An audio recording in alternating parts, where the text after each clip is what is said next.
ยินดีต้อนรับเข้าสู่ช่อง YouTube Happy โชติกาค่ะช่องนี้เป็นช่อง YouTube น้องใหม่นะคะฝากเนื้อฝากตัวด้วยค่ะใครที่เข้ามานะคะเข้ามาชมช่องนี้นะคะอย่าลืมกดไลค์กดแชร์กด Subscribe ให้ด้วยนะคะเผื่อจะได้มีคอนเทนต์ดีๆในตอนต่อไปค่ะนะคะเจงนะคะเป็นคุณแม่ลูกสองนะคะใครที่เป็นคุณแม่นะคะก็คงจะเป็นเหมือนเจงนั่นแหละนะคะเวลาที่เรามีลูกนะคะส่วนใหญ่เราจะเอาเวลาเนี่ยนะคะทุ่มเทให้กับลูกนะคะแล้วก็ทุ่มเทให้กับคนในครอบครัวนะคะสุดท้ายนะคะ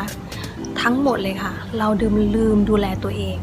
วันหนึ่งนะคะเจงก็เป็นคนหนึ่งนะคะที่มีปัญหาเรื่องสุขภาพนะคะแล้วก็ผิวแย่มากๆเลยนะคะเป็นทั้งสิวเป็นทั้งฝ้าเป็นทั้งกระ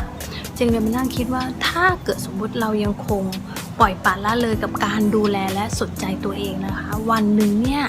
วันที่ลูกเราเติบโตเราจะมีโอกาสได้เห็นความสำเร็จของลูกหรือเปล่านะคะก็เลยหันกลับมาดูแลตัวเองนะคะทำยังไงก็ได้ให้ตัวเองมีสุขภาพที่ดีนะคะแล้วก็ทำยังไงก็ได้ให้ตัวเองให้ผิวพรรณของตัวเองมีผิวพรรณที่ดีเพราะเจงเป็นคนหนึ่งที่เจงไม่ได้อยากแก่นะคะก็เลยต้องหันกลับมาสนใจในสุขภาพนะคะแล้วก็หันกลับมาสนใจผิวนะคะเพราะว่าถ้าเราไม่สนใจดูแลผิวนะคะตอนนั้นส่องกระจกนี่ตกใจเลยนะคะทำไมหน้าเราเนี่ยมันเลยอายุเราไปมากเลยนะคะปัจจุบันนี้นะคะเวลาไปไหนกับลูกนะคะใครๆก็จะบอกว่านี่เพื่อนเหรอหรือว่าไม่อยากจะเชื่อเลยว่าเนี่ยเป็นแม่กับลูกเหรอคิดว่าเป็นเพื่อนกันนะคะดังนั้นจะบอกว่าการที่เราได้รับโอกาสดีๆแบบนี้เจงก็อยากจะแบ่งปันนะคะให้กับเพื่อนๆทุกคนนะคะที่เข้ามาชมในช่องนี้นะคะในแต่ละวันของเจงนะคะเดี๋ยวเจงจะ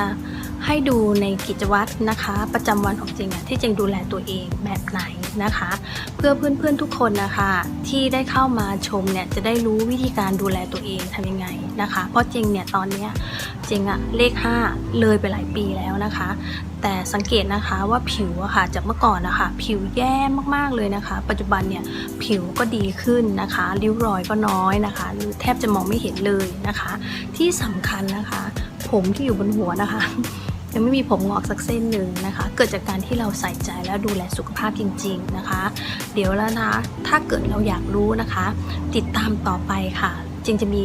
อะไรดีๆแล้วก็มีคอนเทนต์ดีๆนะคะมานำเสนอแล้วก็แนะนำเพื่อนๆทุกคนค่ะ